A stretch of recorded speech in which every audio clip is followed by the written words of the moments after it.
प्रदेश मंत्रिमंडल की बैठक माननीय मुख्यमंत्री श्री सुखविंदर सिंह सुक्खू जी की अध्यक्षता में हुई है। ये बैठक लगभग कोई 8 घंटे के करीब चली है और इसमें कोई 68 के करीब जो है एजेंडास थे और विस्तृत रूप से हर इशू पे बहुत लंबी चौड़ी डिस्कशन हुई है। सबसे पहले तो आज कैबिनेट में जो प्रेजेंटेशन फाइनेंस सेक्रेटरी ने दिया था उसके बारे में जिस तरह से भारतीय जनता पार्टी के लोग भ्रांतियाँ फैला रहे हैं कि बहुत सारी चीज़ें बंद होगी, उसके बारे में विस्तृत रूप से चर्चा हुई है और फैसले लिए गए हैं। सबसे पहला फैसला तो कैबिनेट ने ये लिया है कि हिमाचल प्रदेश में जो हमारे चुनाव घोषणा पत्र में हमने कहा था कि हम हिमाचल प्रदेश के 1,35,000 कर्मचारियों को ओपीएस देंगे और पहली मंत्रिमंडल की मीटिंग में हमने उसको इम्प्लीमेंट भी किया है। आज कैबिनेट ने फैसला किया कि ओपीएस को बहाल एज इट इज़ रखा जाएगा। उसको जो है जैसे कि सेक्रेटरी फाइनेंस का प्रपोजल था उसको रिजेक्ट कर दिया गया है और ओपीएस हिमाचल प्रदेश में कंटिन्यू करेगी। दूसरा फैसला जो है वो कैबिनेट जो किया है रिक्रूटमेंट के बारे में किया है कि हिमाचल प्रदेश में जो है, क्योंकि हिमाचल प्रदेश के जो अधिकांश नौजवान हैं वो ये चाहते हैं कि हिमाचल प्रदेश में सरकारी नौकरियों में उनको जो नौकरी मिले, तो ये नौकरियों पे बैन वाली बात है वो हिमाचल प्रदेश में नौकरियों पे बैन नहीं होगा। रिक्रूटमेंट प्रोसेस जो है वो हिमाचल प्रदेश में हर डिपार्टमेंट में जारी रहेगा। बहुत सारी पोस्टें कैबिनेट ने क्रिएट की है, उनका प्रोसेस स्टार्ट हो गया है। आज फिर कैबिनेट में जो है 1066 पोस्टें कैबिनेट ने आज स्वीकृत की है, अलग अलग डिपार्टमेंटों में की है, जिसकी विवरण जो है मैं आपको डिपार्टमेंट वाइज दूंगा और ये रिक्रूटमेंट प्रोसेस हिमाचल प्रदेश में चलता रहेगा। तीसरा फैसला हमने किया है क्योंकि हमारी आरडीजी बंद की है और आरडीजी से हिमाचल प्रदेश के विकास को और हिमाचल प्रदेश को एक बहुत बड़ा धक्का लगा है।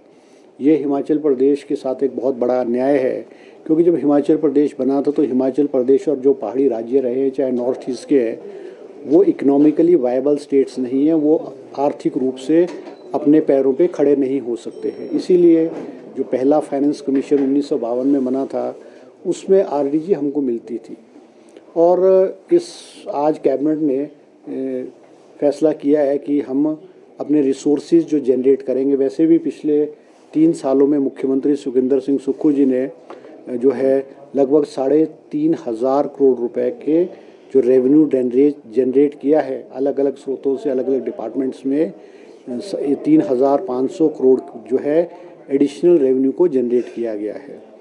और ये बात भी ठीक है कि आज बीजेपी के लोग, बीजेपी के बड़े बड़े नेता, चाहे जयराम जी है, चाहे इनके बीजेपी रेजिडेंट से या सभी लोग हैं, वो प्रेस कॉन्फ्रेंस के माध्यम से बहुत सारी बातें जो है वो कह रहे हैं और ये हम पे प्रेजेंट गवर्नमेंट पे इसका जो है इस फेलियर को थोपने की कोशिश कर रहे हैं। जबकि हकीकत ये है कि अगर हम 2017 से 2022 तक जो आरडीजी है, रेवेन्यू डेफिसिट ग्रांट है, चाहे वो 14 फाइनेंस कमीशन का था 17 से 20 तक और 20 से 22 तक 15 फाइनेंस कमीशन का जो अवार्ड था वो लगभग 54,500 करोड़ रुपया भारतीय जनता पार्टी को अपने 5 साल के कार्यकाल में मिला।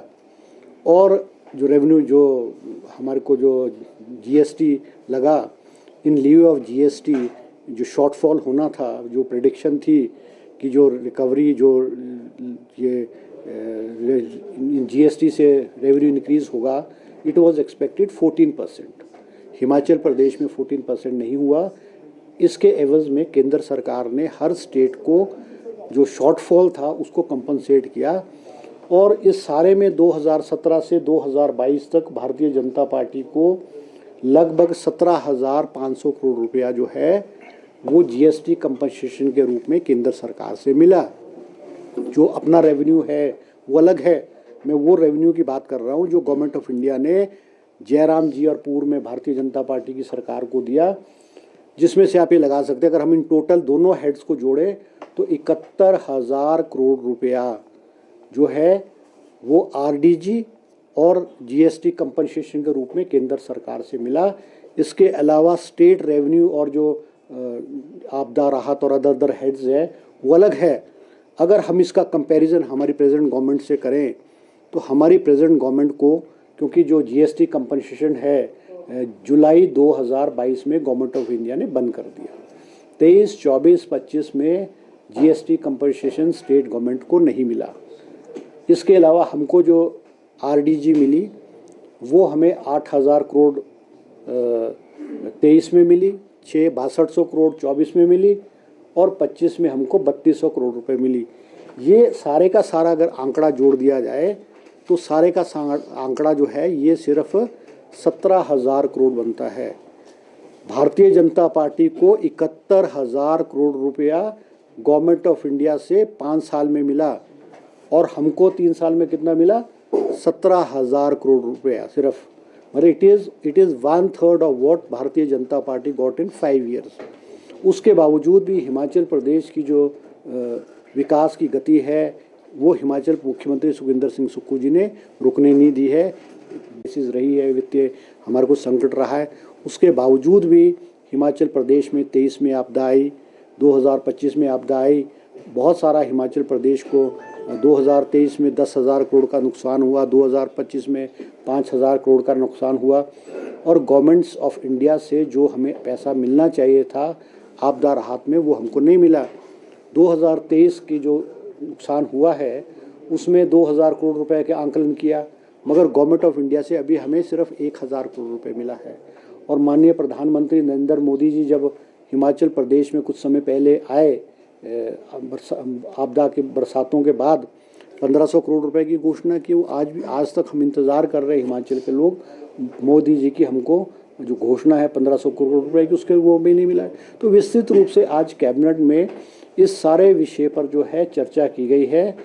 सारी कैबिनेट ने मुख्यमंत्री सुखविंदर सिंह सुक्खू जी के नेतृत्व में और पूरे मंत्रिमंडल ने फैसला किया है कि हिमाचल प्रदेश को आत्मनिर्भर बनाया जाएगा, हिमाचल प्रदेश में जो रेवेन्यू जनरेट किया जाएगा और आम आदमी का जो विकास है, आम आदमी पे जो है उसको बोझ को नहीं पड़ने दिया जाएगा।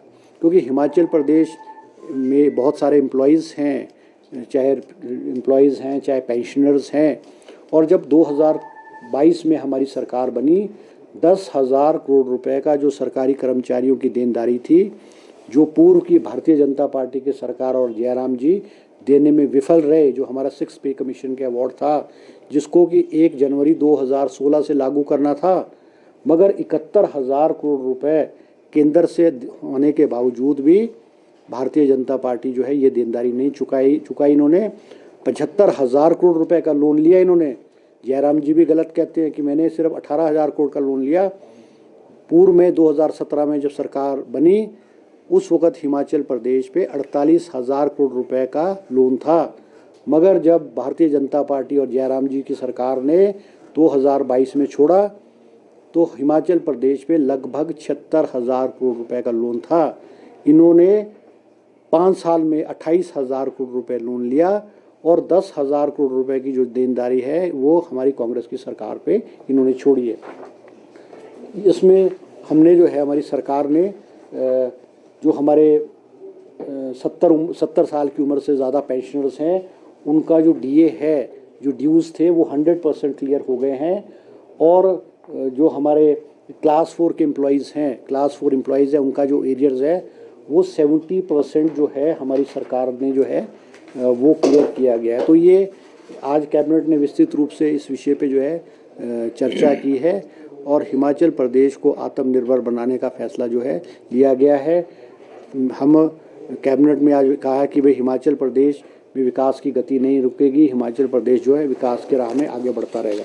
इसके अलावा हमारे इस प्रकार थे, हाई कोर्ट में हमारे 8 जो है सफाई कर्मचारियों की पोस्ट हाई कोर्ट में आउटसोर्स पोस्ट पे जो है खेलने की सरकार ने अनुमति प्रदान की गई है।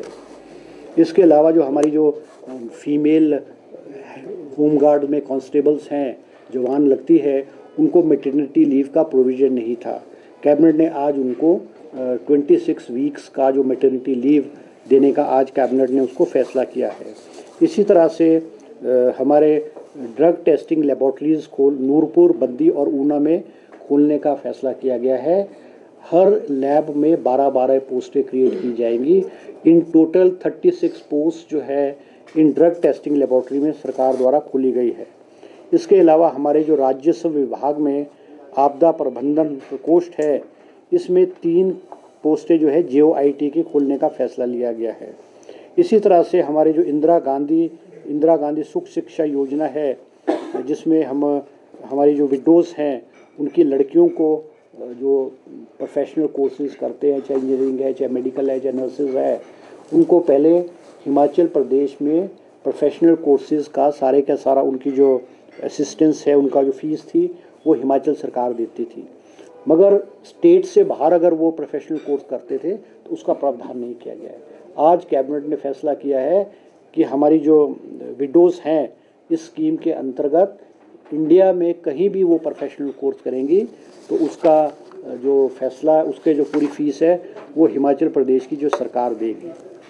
इसी तरह से हमारे दिव्यांग व्यक्ति जो है उनके जिनकी डिसेबिलिटी 70% से अधिक है, उनके विवाह होने पे पहले 50,000 रुपये का प्रावधान था, उसको आज कैबिनेट ने बढ़ा करके 2 लाख रुपये प्रावधान करने का आज फैसला लिया गया है।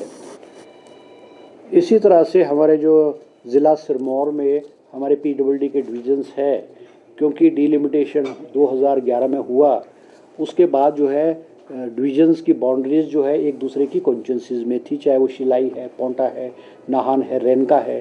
तो अब डिस्ट्रिक्ट सिरमौर में सिरमौर सर्कल में जो है वो हमारे PWD डिविजन्स जो है वो अकॉर्डिंग टू द कॉन्स्टिट्यूंसीज जो है वो होंगे।